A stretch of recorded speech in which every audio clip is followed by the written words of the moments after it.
Hello students, hi, how are you. आज के class में मैं एटॉमिक स्ट्रक्चर का कुछ इम्पोर्टेंट पॉइंट्स मैं बताऊंगा। ये कुछ छोटा छोटा पॉइंट्स है लेकिन बहुत ज़्यादा इम्पोर्टेंट है आगे जाके बाकी चीज़ को समझने के लिए। तो चलो स्टार्ट करते हैं आज का लेक्चर। होप कि तुम लोगों को अच्छा लगेगा।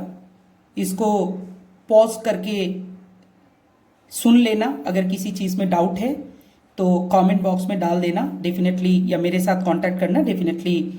I will solve your problem. Okay, let's start today's class. Today in this lecture video I am going to talk about atomic number, mass number and related problems and representation।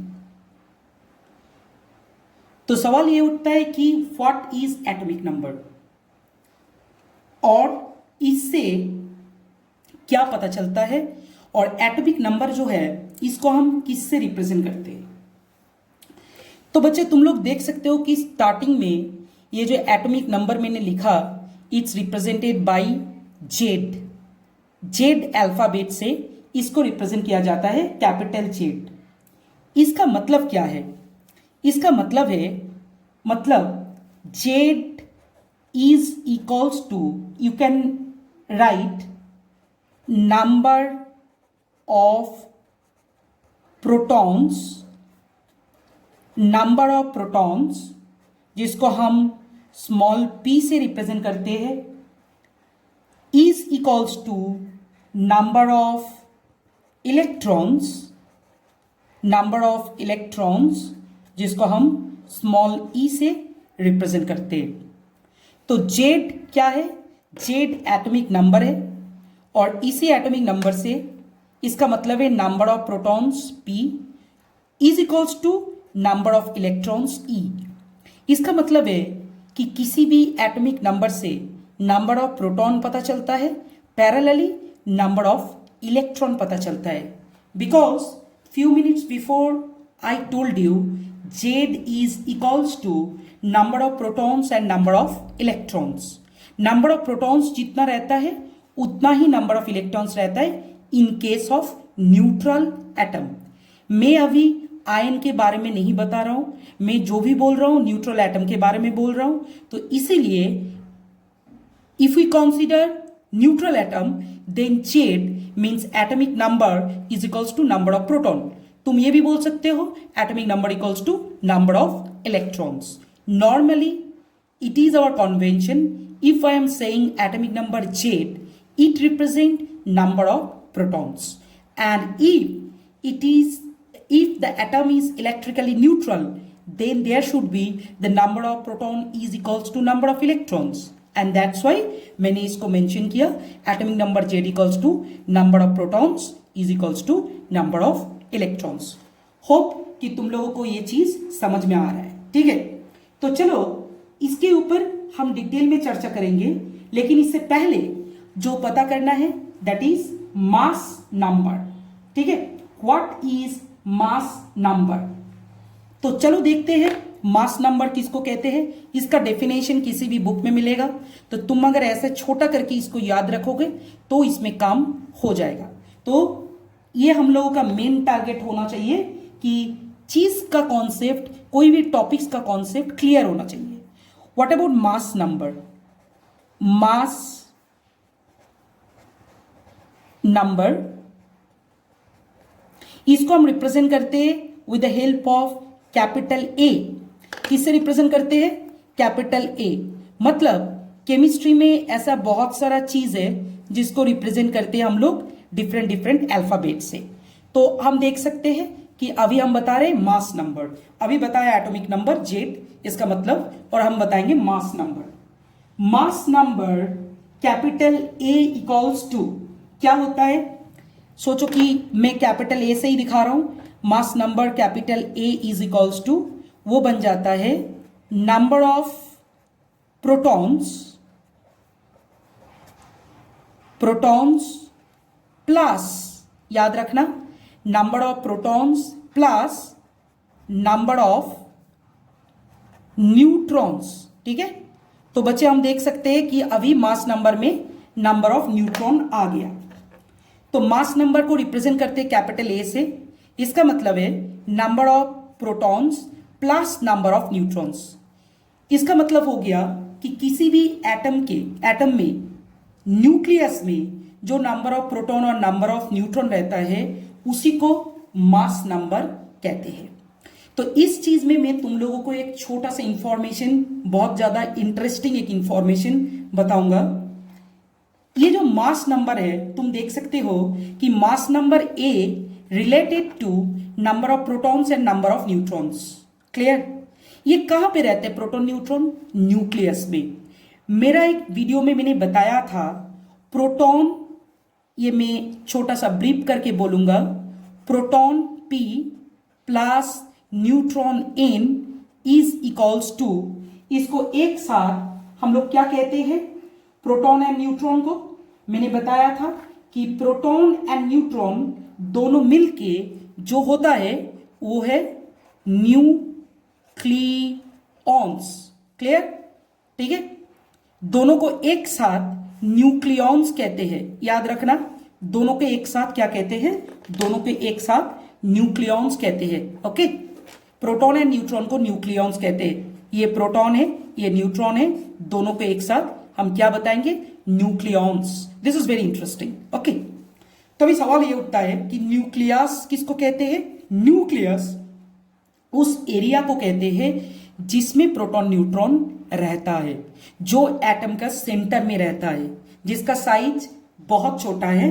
लेकिन याद रखना कि कोई भी एटम का जो wait होता है, वो wait, rather you can say the mass, वो मास होता है only for nucleus, not for the rest of the part of the atom. मतलब एटम का जो रेस्ट ऑफ द पार्ट है उसके ऊपर मास डिपेंड नहीं होता है।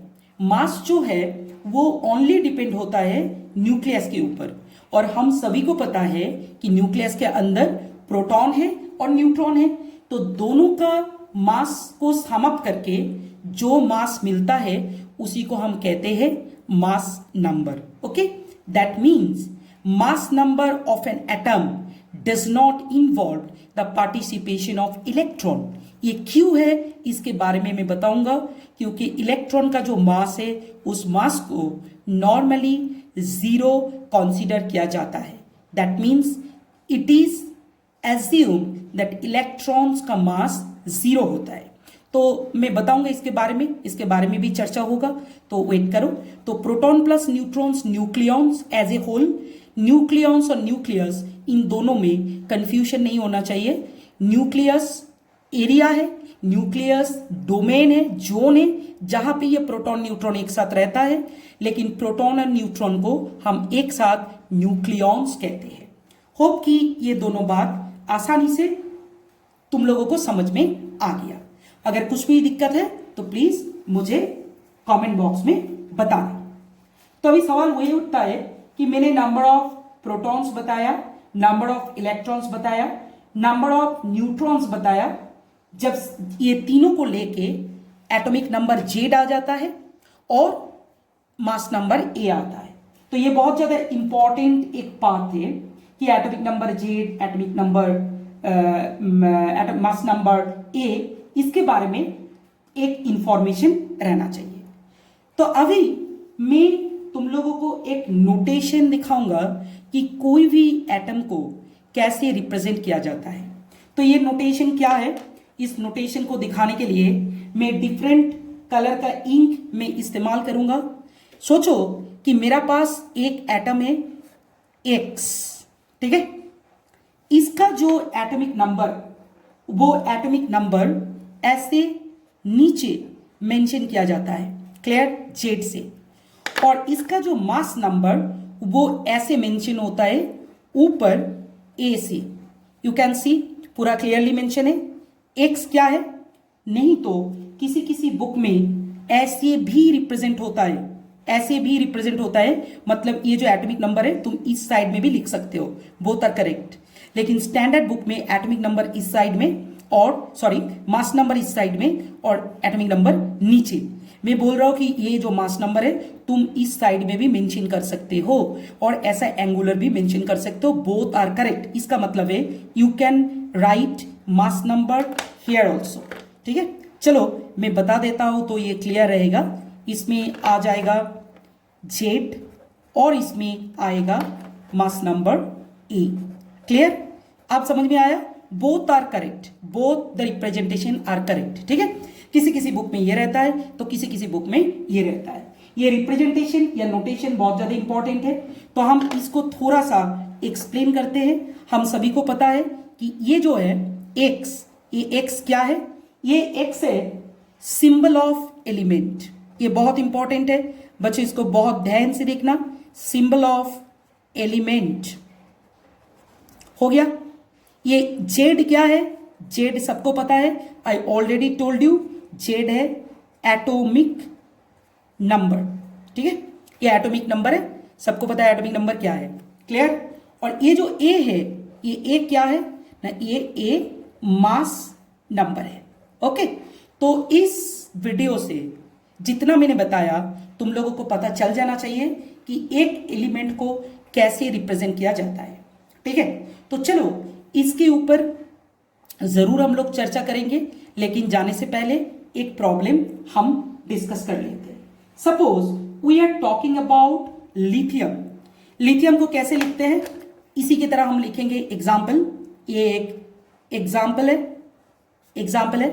सपोज ये तुम्हारा लिथियम है। क्लियर?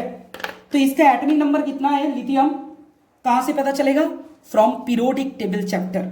अभी तुम्हारे सेक्शन में पीरियोडिक टेबल स्टार्ट नहीं हुआ, डेफिनेटली हो जाएगा, लेकिन ये जो है इसके लिए मैं बताऊंगा कि पीरियोडिक टेबल में 1 to 30 starting from hydrogen up to zinc, ये मेमोराइज करके रखना क्योंकि ये बहुत ज्यादा इंपॉर्टेंट होता है। तो चलो हम बताएंगे कि इसका जो एटॉमिक नंबर है वो 3 है और जो मास नंबर है लिथियम का वो बनता है 7। तुम देख सकते हो कि एटॉमिक नंबर 3 और ये जो मास नंबर, ये मास नंबर कितना हुआ? ये मास नंबर 7 बन गया। Is it clear? ठीक है, तो इसके ऊपर हम कुछ चर्चा करेंगे। अगर किसी ने पूछा what is the atomic number of lithium, Z कितना है, तुम लिख सकते हो 3। क्लियर? अगर किसी ने पूछा what is the mass number of lithium, ये सिंबल गिवन रहेगा। बहुत सिंपल सा चीज है, बहुत आसान है, इसको तुम देखो समझ में आ जाएगा। क्लियर? तो अभी बात है कि जेड इक्वल्स टू क्या होगा? 3 एटॉमिक नंबर। अगर किसी ने पूछा what is the mass number ए, तो तुमको बताना है 7। क्लियर? अभी सवाल ये उठता है कि what is the number of electron. मैं ये बताऊंगा, ये बहुत ज्यादा इंपॉर्टेंट है। तुम देख सकते हो कि number of E minus, clear, और रैदर ई इलेक्ट्रॉन माइनस को लिख सकते हो, नहीं भी लिख सकते हो। कितना होगा मैंने बताया था, इसको देखो। एटॉमिक नंबर जितना होता है नंबर ऑफ इलेक्ट्रॉन्स होता है फॉर न्यूट्रल एटम, और तुम देख सकते हो लिथियम न्यूट्रल है, लिथियम में कोई प्लस या माइनस कुछ भी चार्ज नहीं है। So for that reason number of electron कितना होगा? नंबर ऑफ इलेक्ट्रॉन इसमें हो जाएगा तुम्हारा लगभग कितना? 3। ठीक है, अभी हम बताएंगे नंबर ऑफ प्रोटॉन। तो बच्चे प्रोटॉन कितना है? प्रोटॉन तुम देख सकते हो, मैं बताया कि न्यूट्रल एटम में जितना इलेक्ट्रॉन रहता है उतना ही प्रोटॉन रहता है, तब जाके न्यूट्रल बनता है। Because everybody we know electron is negatively charge and proton is positively charge. If 3 electron is there, that means 3 negative charge. To neutralize or to balance these 3 negative charge, we require 3 plus charge. That means 3 proton is very important, which you have to remember. So number of proton कितना होगा? Definitely 3. Now the question is that why, how we can calculate the number of neutron. मैं इस चीज में बताऊंगा। To calculate number of neutron, you have to subtract atomic number from mass number. That means number of neutrons को n से represent किया जाता है। number of neutrons इसको inverted कॉमा के अंदर ले लो। तो number of neutrons equals to, you can write here like this. इसका जो फॉर्मूला होता है वो होता है a माइनस जेड। क्या बनाया?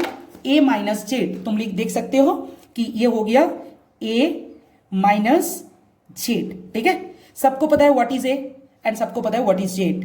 तो ए तुम्हारा मास नंबर और जेड क्या होता है, एटॉमिक नंबर। तो इसको पुट करो, मास नंबर कितना है 7, मास नंबर कितना है 7, तो इसमें 7 आ गया, और एटॉमिक नंबर कितना है 3, तो 3 आ गया, तो आंसर इज 4।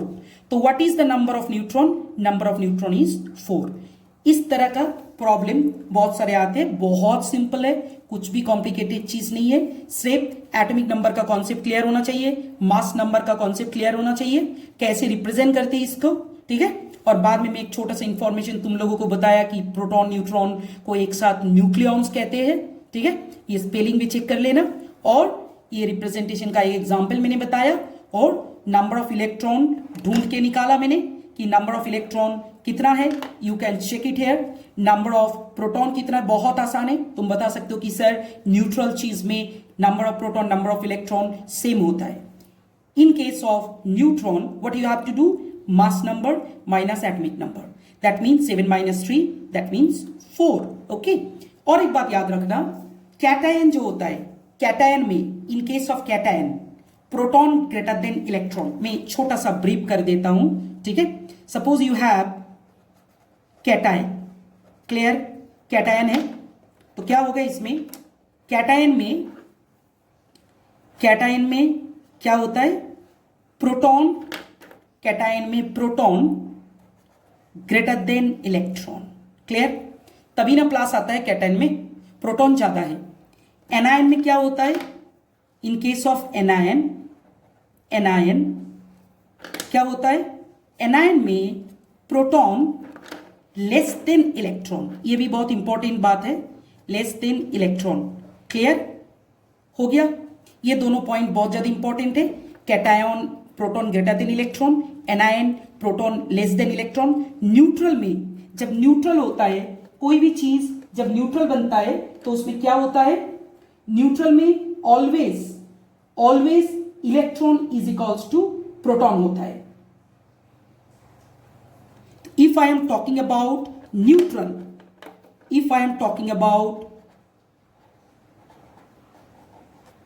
neutral, तो क्या होगा इसमें, तुम देख सकते हो कि अगर ये न्यूट्रल हुआ तो क्या होगा, इसमें proton is equals two electron. अभी तुमको लगेगा कि बहुत इजी चीज है, लेकिन इस चीज को मेमोराइज करना बहुत ज्यादा इंपॉर्टेंट है, क्योंकि इसके ऊपर बहुत सारा कॉन्सेप्ट खड़ा रहता है। तो please memorise this box. Cation में प्रोटॉन ग्रेटर देन इलेक्ट्रॉन होता है, एनायन में प्रोटॉन लेस देन इलेक्ट्रॉन होता है, और न्यूट्रल स्पीसीज में proton is equals two electron होता है।